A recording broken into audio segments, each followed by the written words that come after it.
Christmas എക്സാമിന് ഇപ്പോഴേ plan ചെയ്ത് തുടങ്ങണോ? ഇപ്പോൾ പ്രിപ്പയർ ചെയ്ത് കഴിഞ്ഞാൽ എക്സാമിന് ഫുൾ A+ കിട്ടുമോ? ഇനി എക്സാം ടഫ് ആവുമോ? ഇങ്ങനെയുള്ള കുറേ ചോദ്യങ്ങൾ നിങ്ങളുടെ ഉള്ളിലുണ്ടാവും. ഓണപരീക്ഷ ഇപ്പം കഴിഞ്ഞതല്ലേ ഉള്ളൂ, അപ്പോഴേക്കും ക്രിസ്മസ് എക്സാം ആവാനായല്ലോ എന്നുള്ളൊരു ചിന്ത നിങ്ങളുടെ ഉള്ളിൽ ഇപ്പം ഉണ്ടാവും. എന്തായാലും ക്രിസ്മസ് എക്സാം ആവാനായി.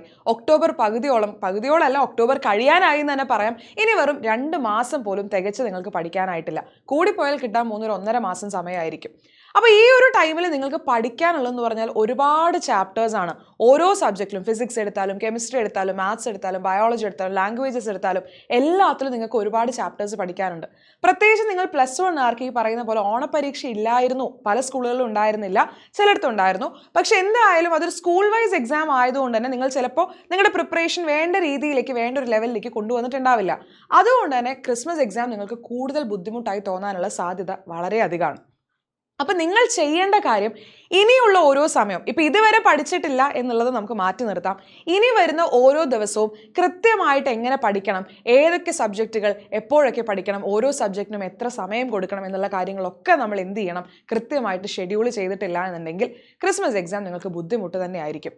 റെഡി? അപ്പം നമുക്ക് എന്തൊക്കെ ചാപ്റ്റേഴ്സ് ആണ് പഠിക്കാനുള്ളത്, ഓരോ സബ്ജക്റ്റിലും നമുക്ക് എന്തൊക്കെ പഠിക്കാനുണ്ട് എന്നുള്ളതാണ് നമ്മൾ ആദ്യം അറിയേണ്ടത്. എന്നാലാണോ നമുക്ക് കൃത്യമായിട്ട് ടൈം ടേബിളൊക്കെ സെറ്റ് ചെയ്യാൻ പറ്റുക. അപ്പോൾ നമുക്ക് എന്തായാലും ഓരോരോ സബ്ജക്റ്റിലും എത്ര നിങ്ങൾക്ക് പഠിക്കാനുണ്ട്, എത്രത്തോളം ചാപ്റ്റേഴ്സ് പഠിക്കാനുണ്ട് എന്നുള്ളൊരു ഐഡിയ ആണ് ഞാൻ ഈ ഒരു വീഡിയോയിലൂടെ നിങ്ങൾക്ക് തരുന്നുണ്ടായിരിക്കാം. റെഡി? അതിലാദ്യം നമുക്ക് മാത്സിലേക്ക് തന്നെ പോവാം. അപ്പോൾ മാത്സ് നമ്മൾ എടുത്തു കഴിഞ്ഞാൽ മാത്സിൽ ഏകദേശം നോക്കിക്കഴിഞ്ഞാൽ ഇത്രയും ചാപ്റ്റേഴ്സ് ആണ് നിങ്ങൾക്ക് ഈ ഒരു 2 ടേം. നിങ്ങളുടെ ആദ്യത്തെ ടേമിൽ വരുന്ന ചാപ്റ്റേഴ്സ് സെറ്റ്സ് ഉണ്ട്, അതേപോലെ റിലേഷൻസ് ആൻഡ് ഫംഗ്ഷൻസ് ഉണ്ട്, അതുപോലെ ട്രിഗ്നോമെട്രിക് ഫംഗ്ഷൻസ് ഉണ്ട്, complex numbers and quadratic equations, linear inequalities.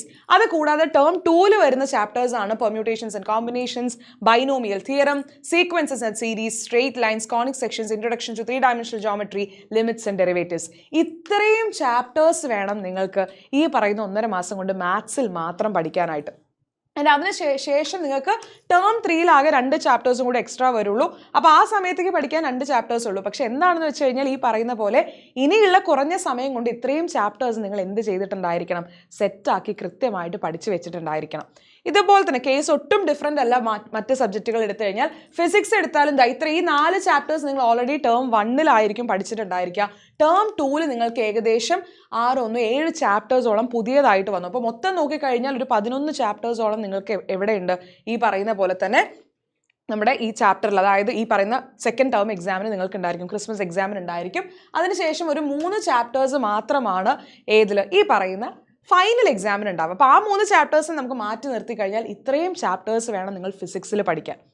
ഇനി കെമിസ്ട്രിയിലേക്ക് വരികയാണെന്നുണ്ടെങ്കിൽ കെമിസ്ട്രിയിൽ ഈ 3 ചാപ്റ്റേഴ്സ്, ബേസിക് കോൺസെപ്റ്റ്സും സ്ട്രക്ചർ ഓഫ് ആറ്റം, അതേപോലെ തന്നെ classification of elements and periodicity, ഇത് നിങ്ങൾ ഓൾറെഡി ഫസ്റ്റ് ടേമിൽ പഠിച്ചിട്ടുണ്ടായിരിക്കും.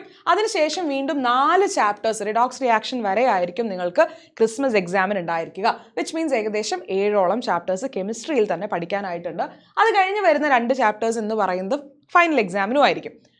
യെസ്, ഇനി നമ്മൾ ബോട്ടണിയിലേക്ക് വരികയാണെന്നുണ്ടെങ്കിൽ ബോട്ടണിയിൽ നിങ്ങൾക്ക് ടേം 1 3 ചാപ്റ്റർ തന്നെ ഫുൾ ഉണ്ടായിരുന്നില്ല. അതിൽ തന്നെ മോർഫോളജിയിൽ ഇൻഫ്ലോറസൻസ് വരെയായിരുന്നു പഠിക്കാനുണ്ടായിരുന്നത്. അതിനുശേഷം മോർഫോളജിയുടെ ബാക്കിയുള്ളതും അനാറ്റമി ഉണ്ട്, സെല്ലുണ്ട്, സെൽ സൈക്കിൾ ഉണ്ട്, അതേപോലെ തന്നെ ഏതാണ് ഫോട്ടോസിന്തസിസ്. ഇത്രയും ചാപ്റ്റേഴ്സ് നിങ്ങൾക്ക് ബോട്ടണിയിൽ മാത്രം ഉണ്ടായിരിക്കും. ഇതിനുശേഷം നമ്മുടെ ഈ പറയുന്ന റെസ്പിറേഷനും പ്ലാന്റ് ഗ്രോത്തും, അത് രണ്ടും നിങ്ങൾക്ക് ഫൈനൽ എക്സാമിനായിരിക്കും ഉണ്ടായിരിക്കുക. ബാക്കി ഇത്രയും ചാപ്റ്റേഴ്സ് ആണ് നിങ്ങൾക്ക് ഈ 4, 1, 5, 6, 7 ചാപ്റ്റേഴ്സ് നിങ്ങൾക്ക് ബോട്ടണിയിൽ മാത്രം പഠിക്കാനുണ്ട്. സുവോളജിയിലേക്ക് വരുന്ന സമയത്ത് ലിവിംഗ് വേൾഡും ആനിമൽ കിങ്ഡും അതുപോലെ സ്ട്രക്ചറൽ ഓർഗനൈസേഷൻ, ഇത്രയായിരിക്കും നിങ്ങൾ ആദ്യത്തെ ടേമിൽ ഓണപരീക്ഷ വരെ പഠിച്ചിട്ടുണ്ടായിരിക്കുക.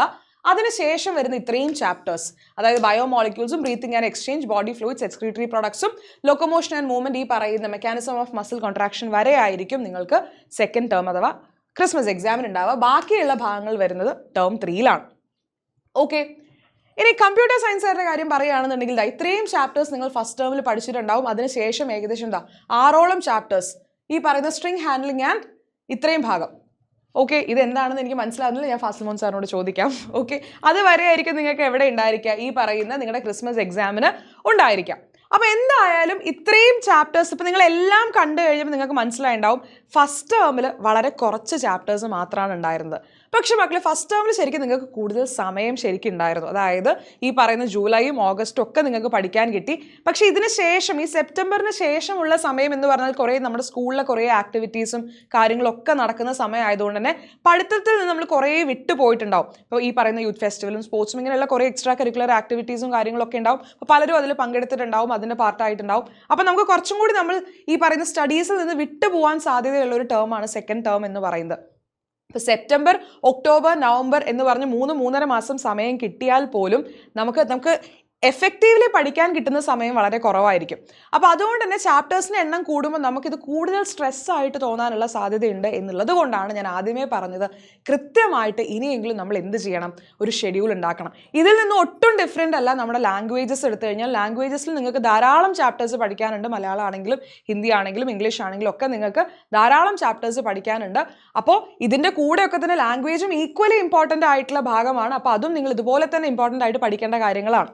യെസ്, അപ്പം നമ്മൾ ഇനി ചെയ്യേണ്ട കാര്യം ഇനി വരുന്ന ദിവസങ്ങൾ എങ്ങനെ നമുക്ക് പഠിക്കാം. ഇപ്പോൾ ഓരോ ദിവസവും നിങ്ങൾക്ക് ബുദ്ധിമുട്ടുള്ള ചാപ്റ്റേഴ്സ് ഏതൊക്കെയാണെന്ന് മനസ്സിലാക്കുക. ബുദ്ധിമുട്ടുള്ള ചാപ്റ്റേഴ്സ് ഞാൻ ഇത്ര അധികം സമയം ഞാൻ കൊടുക്കണം, അല്ലെങ്കിൽ എനിക്ക് അറിയാവുന്ന ചാപ്റ്റേഴ്സ് ആണെന്നുണ്ടെങ്കിൽ അത് നിങ്ങൾ അങ്ങ് മാറ്റി വയ്ക്കുക, ഒന്ന് വായിച്ചിട്ട് അവിടേക്ക് മാറ്റി വയ്ക്കുക. അത് പിന്നെ കുറച്ചും കൂടി കഴിഞ്ഞിട്ട് നോക്കിയാൽ മതി. ഇനി ബുദ്ധിമുട്ടുള്ള ചാപ്റ്റേഴ്സിലെ ബുദ്ധിമുട്ടുള്ള പോർഷൻസ് ഏതൊക്കെയാണെന്ന് മനസ്സിലാക്കുക. ഏതൊക്കെ പാർട്ടാണ് മനസ്സിലാവാത്തതെന്നുള്ളത് നോട്ട് ചെയ്ത് വെച്ചിട്ട് അത് നിങ്ങൾ എന്ത് ചെയ്യുക, നിങ്ങൾ ചോദിക്കുക, നിങ്ങൾ ഫ്രണ്ട്സിനോട് ചോദിക്കാം. നിങ്ങൾക്ക് ഉറപ്പായിട്ടും നമ്മുടെ ലൈവുകൾ കാണാം. നമ്മുടെ ലൈവിൽ നമ്മൾ ഓരോ ടോപ്പിക്സും ഇതുപോലെ കവർ ചെയ്യുന്നുണ്ടായിരിക്കും. അപ്പോൾ അത് കണ്ടാലും നിങ്ങൾക്ക് കാര്യങ്ങളൊക്കെ ഐഡിയ കിട്ടും. അപ്പോൾ ഞാൻ പറഞ്ഞു വന്നത് ഇതാണ്, ഇനിയുള്ള ദിവസങ്ങൾ, വിരലിലെണ്ണാവുന്ന ദിവസങ്ങളേ ഇനിയുള്ളൂ. ആ ദിവസങ്ങളിൽ ഇത്രയും ചാപ്റ്റേഴ്സ് പഠിച്ചെടുത്തിട്ടില്ലെങ്കിൽ ഇതിൻ്റെ ബുദ്ധിമുട്ട് ഇനിയും നിങ്ങൾക്ക് വരുന്നുണ്ടായിരിക്കുക ഫൈനൽ എക്സാമിനായിരിക്കും.